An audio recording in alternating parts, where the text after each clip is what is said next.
नमस्कार दोस्तों, मैं हूं धर्मवीर तीजा। मेरी खेती सच्ची खेती में आपका स्वागत है। जैसा कि आप सब लोग जानते हो कि पंजाब, हरियाणा, उत्तराखंड, पश्चिमी उत्तर प्रदेश में धान में बोनापन की शिकायत आई है। पौधे छोटे रह गए हैं, पीले हो गए हैं, बड़े नहीं हो रहे हैं। तो इंडियन एग्रीकल्चर रिसर्च इंस्टीट्यूट और पंजाब एग्रीकल्चर यूनिवर्सिटी के वैज्ञानिकों ने इसका कारण जो है ना फिजी वायरस बताया है। फिजी वायरस, जिसको ना southern rice black streak dwarf virus भी कहते हैं, मतलब SRBSDV कहते हैं। ये सन 2000 में चीन में रिपोर्ट हुआ था। उसके बाद अब ये हाई लेवल पर अब यहाँ पर रिपोर्ट हुआ है। इस रोग की वजह से पौधों का विकास रुक जाता है, चाहे कितना भी खाद और न्यूट्रिएंट्स दे दो।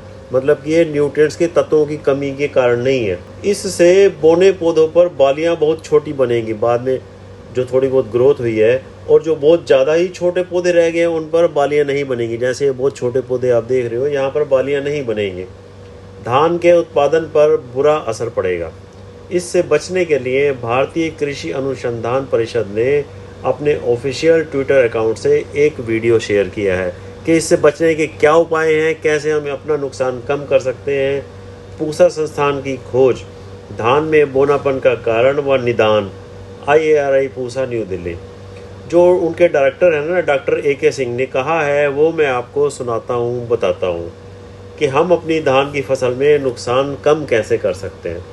उन्होंने कहा है कि इंडियन एग्रीकल्चर रिसर्च इंस्टीट्यूट की टीम ने रोगग्रसित पौधों का अलग अलग टेक्निक से, विधियों से अध्ययन किया और पाया कि यह एक विषाणु जनित रोग है और इसको फैलने में जो भूरा तेला होता है ना, जो फुदका बोलते हैं, वाइट बैक प्लांट होपर, जिसके फुदके के ऊपर, पिछली पीठ के ऊपर सफ़ेद धब्बे होते हैं, इसको फैलाने में उसका बहुत बड़ा रोल है। जो पौधे थोड़े से कम छोटे हुए, ज़्यादा छोटे नहीं हुए, उनके बालियाँ तो आ रही हैं लेकिन थोड़ी सी छोटी आ रही हैं, आप देख रहे हो। मैं ये कह रहा था कि ये जो तेला है, फुदका है, जब रोग ग्रसित पौधे के तने का रस चूसकर स्वस्थ पौधे पर जाएगा तो इस वायरस को स्वस्थ तने में पहुंचा देगा, स्वस्थ पौधे में पहुंचा देगा, तो स्वस्थ पौधा भी इस वायरस की चपेट में आ जाएगा। तो हमने क्या करना है, इस तेले, फुदके, माहू को समय से कंट्रोल करना है। ऐसा जो है ना, IARI की टीम ने, साइंटिस्ट ने कहा है, रात को जो ट्यूबवेल पर जो बल्ब जलता है ना, जो उसके नीचे ये छोटे मच्छर इकट्ठे हो जाते हैं, तो समझो कि तेले का अटैक शुरू हो गया है। या फिर पौधे के नीचे जड़ से थोड़ा ऊपर डंडे से मारो तो यह फुदका उड़ता हुआ सा दिखाई देता है। इसको देखने का यही तरीका है। अब दवा जो डॉक्टर AK सिंह ने बताई है वो भी मैं आपको बता देता हूँ कि क्या स्प्रे करना है। वो कहते हैं जी कि आप, एक दवा आती है ओशिन के नाम से, और एक टोकन, एक ही बात है। इन दोनों के अंदर डाइनिटोफ्यूरोन इंसेक्टिसाइड होता है।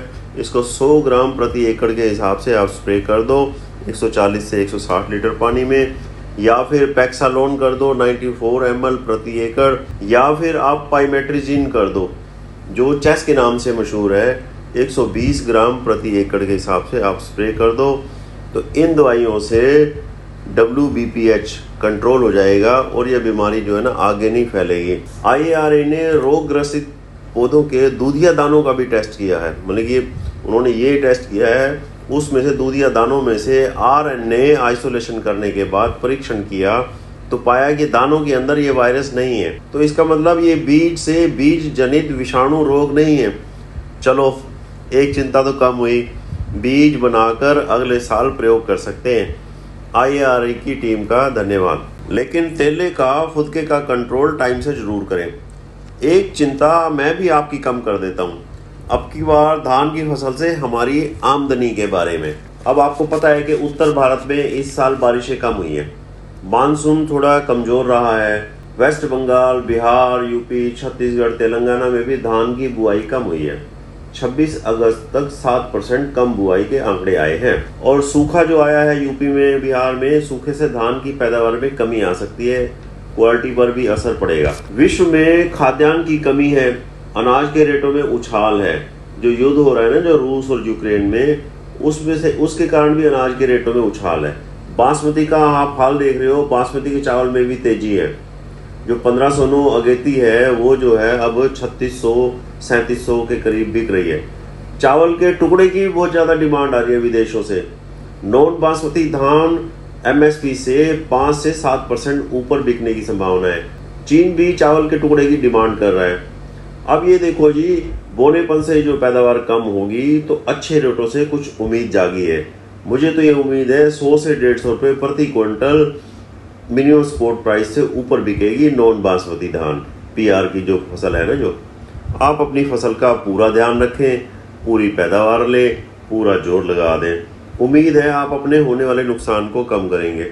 एक और आखिरी बात मैं आपसे करना चाहता हूँ, अगर आपकी फसल छोटी है, बढ़वार की शुरुआती अवस्था में है, पौधे आपके पीले और बोने हो रहे हैं कुछ पौधे, चाहे खरपतवारों के कारण, बीमारी के कारण, पोषक तत्वों की वजह से या वायरस की वजह से, तो इन पौधों को उखाड़ कर फेंक दें, जड़ समेत उखाड़ कर बाहर निकाल कर फेंक दें और इनकी जगह पर स्वस्थ पौधे जिसमें से कल्ले निकल आए हैं 4, 5 या 8, 10, उसके 1 के 2 कर दो जड़ समेत और इस खाली जगह पर लगा दो, एक पौधे के 2 बनाकर। और उसके बाद आपने क्या करना है, डीएपी 2 किलो और यूरिया 1 किलो और पोटाश 1 किलो का घोल बनाकर स्प्रे करते हैं। डीएपी को 1 दिन पहले भिगो कर रख दें, 2-3 बार हिलाएं तो ये मिक्स हो जाता है, नुकसान कम हो सकता है। अच्छा, अपनी फसल को बीच बीच में पानी सुखाकर थोड़ी सी खेत को हवा भी लगवाते रहें। वक्त रहते धान के पौधों में बोनेपन के लक्षणों को पहचान कर नुकसान को कम किया जा सकता है। आपको अगर मेरा ये प्रयास, मेरी ये वीडियो पसंद आती हो तो आप इसको लाइक कर दो, शेयर कर दो, सब्सक्राइब कर दो। Thank you ji.